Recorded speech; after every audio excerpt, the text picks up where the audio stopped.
Yeah, so with that, let's move to Punjab, and if we can have the graphic up, Punjab ended at number 8. Somehow it feels very bizarre because they were a team obsessed with finishing sixth, but in a season where I felt that there were more positives than negatives for them, they've ended 2 spots lower. This is largely due to their bowling. As we can see here, they're the lowest bowling average in the league, and they're the second worst on economy. So I think Anirudh, who is the ardent Punjab fan here, if you can walk us through your thoughts on this season. Yeah, sure. So again, I think Somesh echoed my thoughts pretty much. Usually, when a team finishes eighth, you will be, more often than not pissed off. But I'm not pissed off. I think this is there are a lot of positives to take uh, for going forward for Punjab. And I'll start with the silver linings actually, contrary to, because I think there are quite a few silver linings.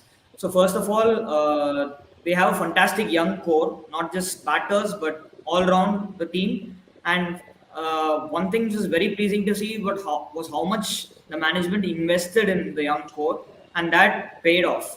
So you saw Dhawan saying right at the start of the season that I will give Prabhsimran 14 games at the top no matter what. I think he said this after he scored that 75 against Rajasthan in Guwahati. And they stuck to their word. Prabhsimran's played every single match. And this despite him having a kind of a lean patch in between after that one big knock. Uh, Again, take an example of Harpreet Brar. Yes, the usage of him was questionable, but he did play almost every single match. I think he played 13 out of the 14 matches. Uh, and to be honest, whenever he's been called upon, he's done a decent job. And of course, not just these two. You have Prabhsimran Singh opening, Adarva Taide, who came in and did a fantastic job at number 3. Jitesh Sharma, even a couple of very good performances from Shah Rukh Khan. And you look at this top to bottom, there is plenty of positives to take forward going forward next season.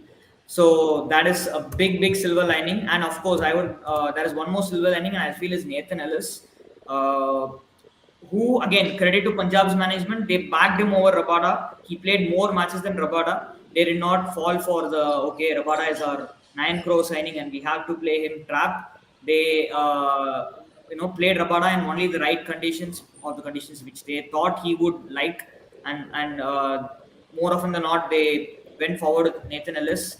And again, the numbers won't tell you, the raw numbers won't tell you that Ellis had a fantastic season. And to be honest, he did not have a fantastic season, but he was clearly a cut above the rest in terms of the bowling. And I am sure that if Nathan Ellis was in a team like RCB or LSG for that matter, he would have really benefited those sides. I'm saying that his performance was great for someone who does a semi-support role / bowls in the tough overs. But unfortunately, why people are not talking about Nathan Ellis's season, and why Punjab are 8th on the table is directly because of their bowling. And again, we saw in the chart that Punjab have this worst average and second worst economy, but there are like more in-depth numbers that I would just want to take you guys through. So they took the Yeah. fewest So wickets, just wickets among, yeah, exactly, yeah. So this is a number yeah, just I wanted to. I was not yeah, adding already. They took 72 wickets in 14 games. That is around 5 wickets a game. So on yeah. most games, they were not even testing the batting depth of the opposition. Yeah. So go on. Yeah, sure. So they took the fewest wickets among all sides, and in the power play, and they were bad across phases, not just in one phase. So in the power play, they averaged over 50 with the ball. Only one side averaged more, which was Lucknow, and again, they were not just that; they were also the third most expensive side in the power play. And in the middle overs, they were again third most expensive side, and they took the third fewest wickets. And at the economy, at the death, their economy was 10.7, which I think is about a fifth or sixth, joint fifth or sixth, I think, out of the 10 teams. But considering Punjab on paper was stacked, and we all thought that they had the best death bowling unit, they had Arshdeep, they had Ellis, they had Sam Curran. So for that side to be having an economy of 10.7 at the death, after not taking any wickets in the power play, after failing the middle overs, it's just it's an all-round disaster from top to bottom. And here's another interesting stat: among bowlers who bowled 35 or more overs this season, Sam Curran was the most expensive bowler. His economy was 10.2, and guess who was the second most expensive? Ashdeep Singh, 9.7. So we basically have a bowling attack in which you have the most expensive bowler and the second most expensive bowler both playing as frontline bowlers. So that is enough, What right? And then what complemented, yeah, just one second, and what then was the add it up with a spin attack which does not take wickets. Rahul Chahar and Harpreet Baar both took fewer than 10 wickets this season, and Rahul Chahar played almost. I mean, he did play every match, and I think he has the worst average among all leg spinners in the entire tournament, if not spinners. And you combine this with the disaster that was Sam Curran and Arshdeep Singh, it is bound to give you numbers that we saw in the chart. They are simply the worst bowling unit in the league, and that is such a disappointment because at one point, I think after 2 or 3 matches, and even before the start of the season, we were actually contemplating which was their stronger of the two suits, whether it was their bowling, whether it was their batting, because you thought that if they added both Rabada and Ellis, well, their bowling looked strong with Arshdeep, Rahul Chahar, Harpreet Brar, Livingston, etc. But that did not happen. And when it comes to their batting, they outperformed. To be honest, they exceeded expectations, especially considering they lost Dhawan for like 3-4 matches, and Dhawan's form fell off a cliff once he returned from his injury. I think he scored an 86 not out and a 99 not out consecutively, and then he got injured, and after that he scored just 150 in his last 9 innings. And even that 50 was a scratchy 56 of like 45 balls or something against KKR. And Dhawan, to be honest, did not contribute anything with the bat in the last second half of the season, which is where I had to give a lot of credit to guys like Prabhsimran Singh, Jitesh Sharma, Adarva Taide, who all stood up. And even Sam Curran had a couple of good knocks, especially the one against Mumbai stands out at Wankhede. I think he kind of single-handedly turned the momentum around for them. But we saw last season how the middle overs were their undoing. Like they lost the plot in the middle overs. They used to start exceptionally well in the power play, and they used to completely get folded over in the. They used to fold in the middle overs, and as a result, it affected their death overs because they did not have any wickets in hand last season. So what happened this season? So this season they had the second lowest scoring rate in the middle overs, which was 8 runs per over, and that was mainly due to how they struggled to put away spin again. They had a third lowest strike rate against spin, which was just 8 runs per over, and the culprit was actually Liam Livingston, whose strike rate against spin was 95.38, and he faced more than 60 balls against spin this season. And honestly, you don't expect that from a player like Livingston, even though, yes, he's an overseas player, but he paid more than 12 crore for him. And when he's not performing even at run a ball against spin, that is bound to affect you. However, unlike last season, they did not lose a lot of wickets against spin.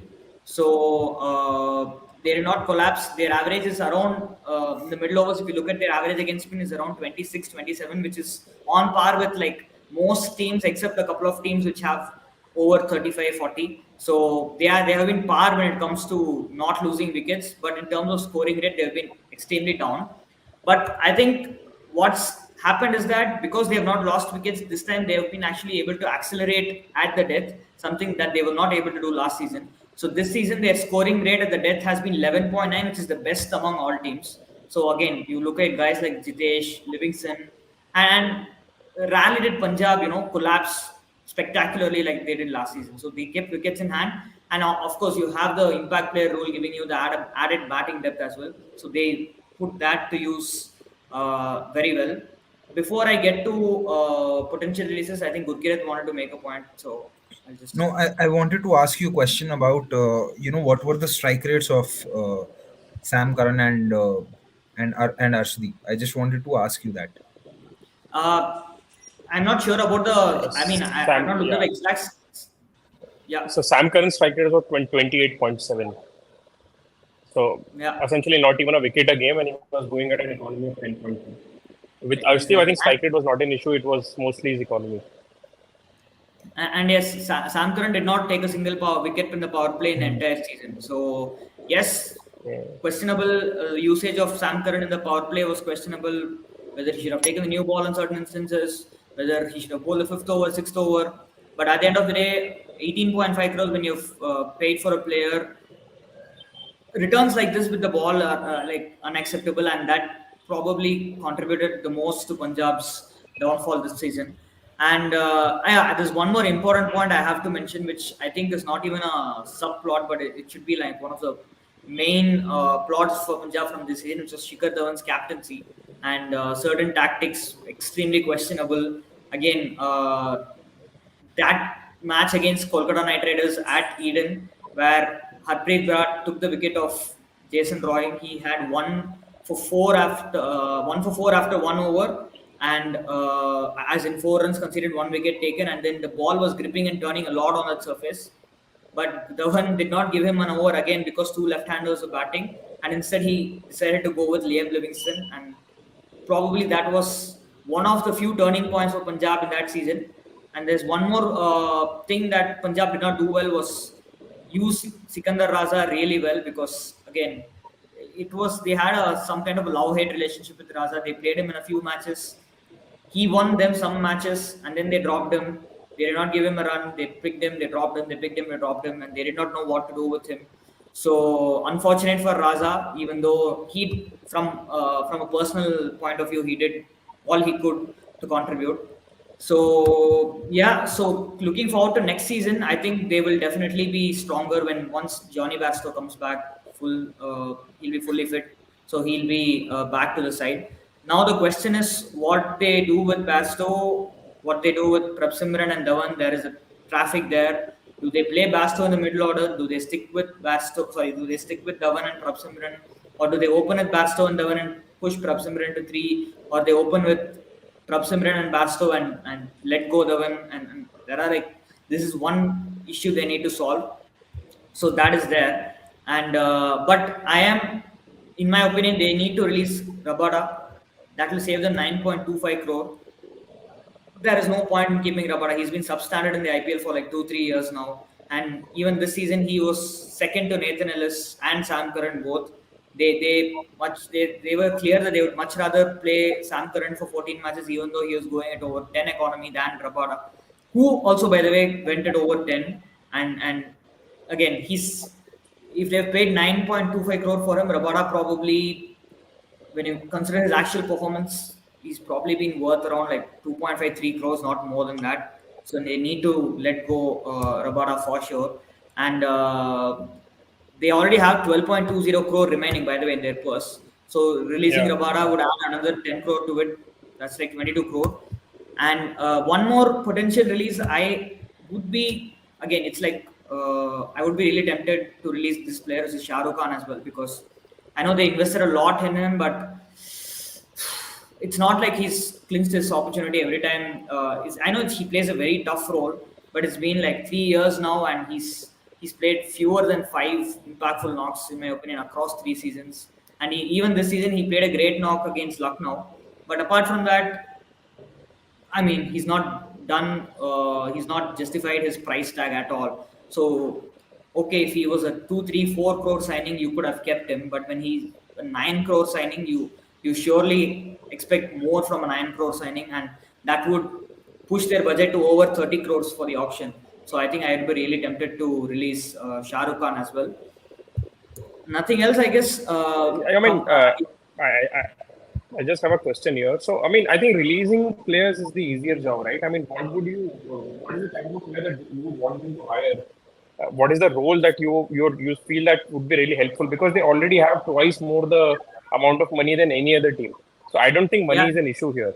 I mean, yeah, because though I agree with Rabada, I absolutely do not agree with the release of Shah Rukh Khan, to be honest, because as I see it in the domestic pool, the player like Shah Rukh Khan is a rarity. Because even today, I don't think India is producing enough six hitters for teams who already have them to release such a player. And yeah, I mean, coming back to, I mean, the question that I asked earlier, is there any specific role that you foresee that in a player who would be hired will fill a yeah. very big void or something? Yeah. Yeah, I mean, I think they should definitely go after an X factor spinner. I think that is one thing that they're lacking. I don't know if that player will be available in the auction. That is a big if. Whether it's an overseas spinner like someone like a mystery spinner from Afghanistan, or by chance somebody they end up scouting and who they think has the edge or something like that. They need an X factor spinner because it's been like almost like 2 years now where their spin bowling unit has underperformed, and this season you just can't not take wickets in the middle overs. At least if Rahul Chahar and Harpreet Brar had taken wickets in the middle overs, that would have mitigated the effect of how poor their pacers were, but they were not even able to do that. So I would definitely keep Harpreet and Rahul Chahar both in the squad, but I would be looking to add uh, a spinner who could potentially add some cutting edge to the bowling unit. And yes, I would also go after one more overseas pacer who's quick and who could be a potential Rabada replacement. I don't know, it could be like Gerald Coetzee or someone they scout, or maybe a Spencer Johnson in who plays in the BBL with who has like pace and who can bowl across faces. But yeah, I would be looking at one more all face overseas bowler, and then I would be looking at an X factor spinner. I think these are the two main needs for Punjab ahead of the next season. I also think Punjab have 7 overseas players, so they should look to fill that quota of overseas players. That is one. Yeah. Two, they slightly improved versus spin as opposed to last season, because last season they had an average of 18, strike rate of 108. But I still think they need a batter at number 4 5 who can be really elite versus spin, like genuinely, who can make sure that even if the likes of Livingston, like what happened in that game versus Mumbai, where both Livingston and Matthew Short were stuck against spin. Yeah, I also think Matthew Short should be released, because again sure. there is no space. If anyway, if Yeah. Bairstow's coming back, there's no Matthew Short space. is, yeah, yeah, The yeah, replacement player, I guess. Yeah. So he should be yeah. released. But Uh, yeah, hmm, they should look to get one batter who's good versus spin, like and can bat at 4 5, or This is potentially this versus is where I'm curious to get you guys' point of view, whether you would put Rajaput. Basto at number four, and probably then that will leave no space for Livingston. I mean, so again, either we can put Livingston as well, and then it will mean that you can't add an extra, overseas pacer, yeah. which means your four overseas So will I be, think, yeah, yeah, I feel if Bairstow is available, I would put push Prabhsinghan in the middle order, because based on what I saw of him, he's a very good pair spin actually, and whatever struggles were there were against quality pace, especially when there was movement. yeah.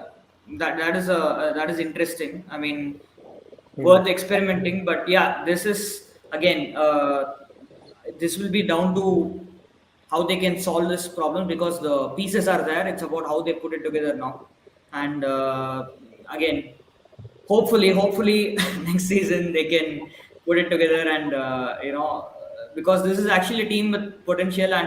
And while watching Punjab, you never got the feeling that you got while watching a Sunrisers or a Delhi Capitals, that this is a team that is Yeah. like, that Absolutely is not. like Yeah, hopeless. yeah.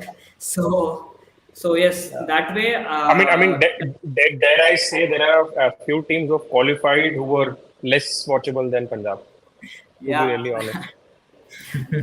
That is true. But yeah, I mean, all in all, I think just if they can sit down and figure out a way to improve their on in-game tactics, that will solve a lot of problems. And yes, like Gurkirat mentioned, they need one quality player of spin, and then of course they need one more great wicket-taking threat on the spin bowling front, and then probably an all-face pacer. If they can add all these three, which I think they could because they have the budget to do so, then yeah, then we could probably hopefully see them challenge for top four next season.